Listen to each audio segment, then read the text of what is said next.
পাঠালেন তার ব্যক্তিত্বের সাথে। ইউসুফ আলাইহিস সালাতু ওয়াস সালামকে আল্লাহ চাইলে জিবরাইলকে পাঠিয়ে কুয়া থেকে তখনই উঠিয়ে বাপের কাছে ফেরত পাঠাতে পারতেন, পাঠাননি। ইউসুফ আলাইহিস সালাতু ওয়াস সালামকে আল্লাহ লম্বা পরীক্ষার মধ্যে দিয়ে পার করেছেন। যে লম্বা পরীক্ষার মধ্যে দিয়ে ইউসুফ আলাইহিস সালামের ব্যক্তিত্ব তৈরি হয়েছে, শাখসিয়ত তৈরি হয়েছে, পার্সোনালিটি তৈরি হয়েছে, নেতৃত্বের গুণ তৈরি হয়েছে, মিথ্যার সাথে আপোষহীনতা তৈরি হয়েছে এবং সত্যের উপর অটল এবং অবিচল থাকার মানসিকতা তৈরি হয়েছে, নিজের দিনের বিষয়ে ছাড় না দেওয়ার মানসিকতা তৈরি হয়েছে। এই মানসিকতাগুলো নিয়ে যখন তিনি বাতিলের সামনে দাঁড়িয়েছেন, যখন তিনি দাওয়াতের ময়দানে গেছেন, তখন তিনি পরীক্ষার মুখোমুখি হয়েছেন, আস্তে আস্তে সফল হয়েছেন। সম্মানিত উপস্থিতি, আমাদের ওই রকম একটা প্রজন্ম লাগবে, ওই রকম একদল যুবক লাগবে যারা মিথ্যা বলা জানে না, যাদের জীবন চলে গেলেও মিথ্যার সাথে আপোষ করবে না, যারা জীবনের প্রত্যেকটা সেক্টরে সত্য বলে, যারা হারাম থেকে পবিত্র, হারামের সংস্পর্শে গেলে অপবিত্র হয়ে যাবে, হারাম ইনকামের সংস্পর্শে গেলে অপবিত্র হয়ে যাবে, হারাম থেকে পবিত্র, ন্যায়পরায়ণ, দুনিয়ার কোনো মানুষের প্রতি অন্যায় করে না, না পিতা মাতার প্রতি, না সন্তানের প্রতি, না বোনের প্রতি, না ভাইয়ের প্রতি, না নিজ দায়িত্বের প্রতি, অটল শতভাগ ন্যায়পরায়ণ।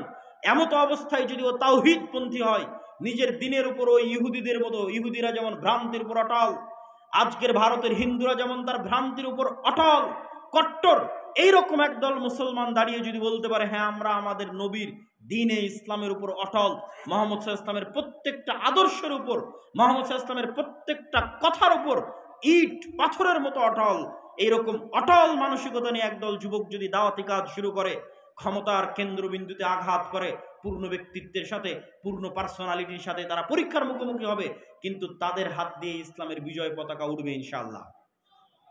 আমি আপনাদের কাছে আজকের দেবীনগরের এই মাটিতে এই ধরনের একদল যুবকের প্রত্যাশা করি যে এই আলোচনাগুলো শুনে, এই বক্তব্যগুলো শুনে অন্তত আপনাদের এই চারিত্রিক দিকটা সংশোধন হোক, অন্তত ন্যায়পরায়ণ হওয়ার চেষ্টা করেন, সত্যবাদী হওয়ার চেষ্টা করেন, নিজের দিনের উপর অটল থাকেন।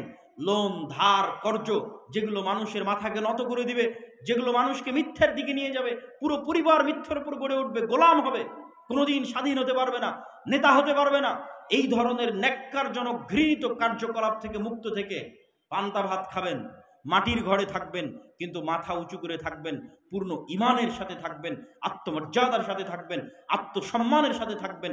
এরকম একটা পরিবার থেকে, এরকম একদল যুবক থেকে ইসলামের বিজয় হবে ইনশাআল্লাহ। সম্মানিত উপস্থিতি, আমি বক্তব্যের শেষের দিকে চলে এসেছি। আর দাওয়া ইলাল্লাহর এই যে আয়োজন, এই যে কার্যক্রম, আর দাওয়া ইলাল্লাহ কি? আর দাওয়া ইলাল্লাহর ব্র্যান্ডিং হচ্ছে মসজিদ ভিত্তিক মক্তব। আপনাদের অত্র চাঁপাইনবাবগঞ্জ অঞ্চলেরও বহু মক্তবের শিক্ষককে আমরা প্রশিক্ষণ দিয়েছি। সারা বাংলাদেশের 500-র অধিক মক্তবের শিক্ষককে আমরা প্রশিক্ষণ দিয়েছি। আমাদের যাতায়াত খরচ, আমাদের থাকা খাওয়া, আর দাওয়া ইলাল্লাহ জামিয়া সালাফিয়ার দাওয়া থাকা খাওয়া যাতায়াত খরচের উপর ভিত্তি করে এই প্রশিক্ষণগুলো হয়েছে। এই কার্যক্রমকে আরও বেগবান করতে হবে, আরও সর্বত্র ছড়িয়ে দিতে হবে। আল জামিয়া সালাফিয়ার কথা ভোলা যাবে না। আল জামিয়া সালাফিয়া বাংলাদেশের এমন এক ব্যতিক্রমধর্মী প্রতিষ্ঠান। শুধু একটা পরিসংখ্যান বলি বা দুটো পরিসংখ্যান বলি, গত এক বছরে বাংলাদেশের ইতিহাসে রেকর্ড, গত এক বছরে সৌদি আরবের মদিনা ইসলামী বিশ্ববিদ্যালয় সহ অন্যান্য বিশ্ববিদ্যালয় থেকে 10-এর অধিক শিক্ষক জামিয়া সালাফিয়াতে দার্স দিয়েছে, যা বাংলাদেশের ইতিহাসে রেকর্ড। কেউ 4 মাস, কেউ 1 মাস। এখনও একজন শিক্ষক আল জামিয়া সালাফিয়া রূপগঞ্জ নারায়ণগঞ্জে মদিনা ইসলামী বিশ্ববিদ্যালয়ের একজন শিক্ষক এখনো দার্স দিচ্ছেন।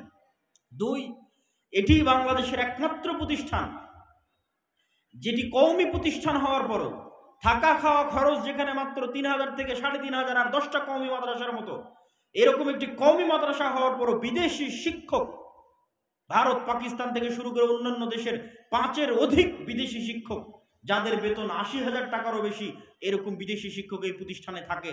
এই প্রতিষ্ঠানের লক্ষ্য এবং উদ্দেশ্য হচ্ছে দেশে উন্নত শিক্ষা দেওয়া। আমরা যেমন মসজিদ ভিত্তিক মক্তব নিয়ে কাজ করছি, ঠিক তেমনি আল জামিয়া সালাফের অধিভুক্ত হতে পারবে এরকম যে শিক্ষা প্রতিষ্ঠানগুলো আছে। আমি জানি এই দেবীনগর আলেম ওলামার ভূমি, এই দেবীনগর মসজিদ মাদ্রাসার ভূমি। সেই ব্রিটিশ বিরোধী আন্দোলন থেকে এখানে কোরআন এবং সহিহ হাদিসের চর্চা হয়ে আসছে। এই অঞ্চলের মাদ্রাসাগুলোকে আমরা উদাত্ত আহ্বান জানাবো যে তারা তাদের শিক্ষার মানকে উন্নত করার জন্য আল জামিয়া সালাফিয়ার সাথে অধিভুক্ত হয়ে জামিয়া সালাফিয়ার সিলেবাস অনুযায়ী জামিয়া সালাফিয়ার শিক্ষকদের ট্রেনিং নিয়ে তাদের মাদ্রাসার শিক্ষার মানকে উন্নত করুক। মসজিদগুলোকে উদাত্ত আহ্বান জানাবো যে তাদের মক্তবগুলোকে আমাদের মসজিদে পাঠিয়ে আমরাই খরচ দিয়ে নিয়ে যাব, আমাদের জামিয়া সালাফিয়াতে পাঠিয়ে ট্রেনিং নেওয়ার মাধ্যমে তাদের মক্তবের শিক্ষাগুলোকে উন্নত করুক। সর্বশেষে মাসিক আল ইতিসাম, যেখানে আমি নিজে নিয়মিত লিখি, মাসিক আল ইতিসামের সম্পাদকীয় পড়ে দেখবেন এই মাসের সম্পাদকীয় আছে মুসলমানদের দামেস্ক বিজয়, জেরুজালেম বিজয়ের দ্বার প্রান্তে মুসলিম উম্মাহ। এই যে আধুনিক সমসাময়িক যে বিষয়গুলো আছে এই বিষয়গুলোর লেখনী মাসিক আল ইতিসামে পাবেন। আমি জানি না দেবীনগরে আসে কিনা, এসে না থাকলে জরুরি ভিত্তিতে নেওয়ার চেষ্টা করবেন। সর্বোপরি আমি স্বেচ্ছাসেবকদের উদাত্ত আহ্বান জানাবো যে আপনারা যারা সংগ্রহ করতে চান সহযোগিতা, তারা আপনারা ভেতরে ঢুকে পড়েন। আর সহযোগিতার জন্য আমি এতটুকু বলবো যে পৃথিবীর সবচেয়ে শক্তিশালী ইবাদত হচ্ছে দান। সবচেয়ে শক্তিশালী কি জন্য?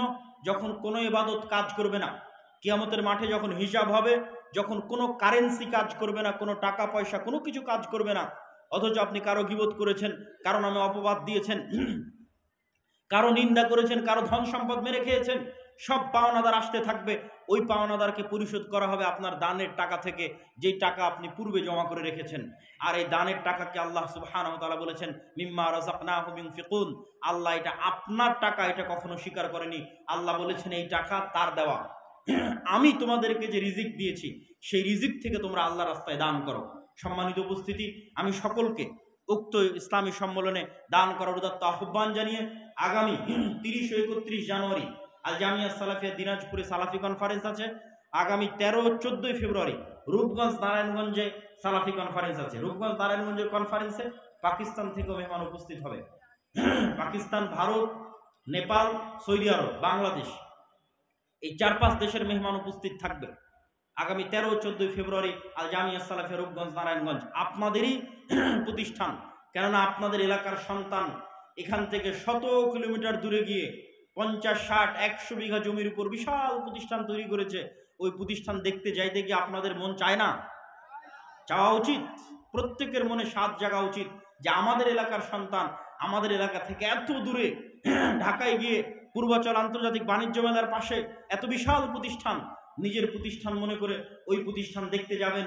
আগামী 13 ও 14 ফেব্রুয়ারি রূপগঞ্জ নারায়ণগঞ্জের সালাফি কনফারেন্সে উপস্থিত হওয়ার উদাত্ত আহ্বান জানিয়ে আমি আজকে আমার সংক্ষিপ্ত বক্তব্য এখানেই শেষ করছি। ওয়া আখির দাওয়ানা আনিল হামদুলিল্লাহি রাব্বিল আলামিন। আসসালামু আলাইকুম ওয়া রাহমাতুল্লাহি ওয়া বারাকাতুহু।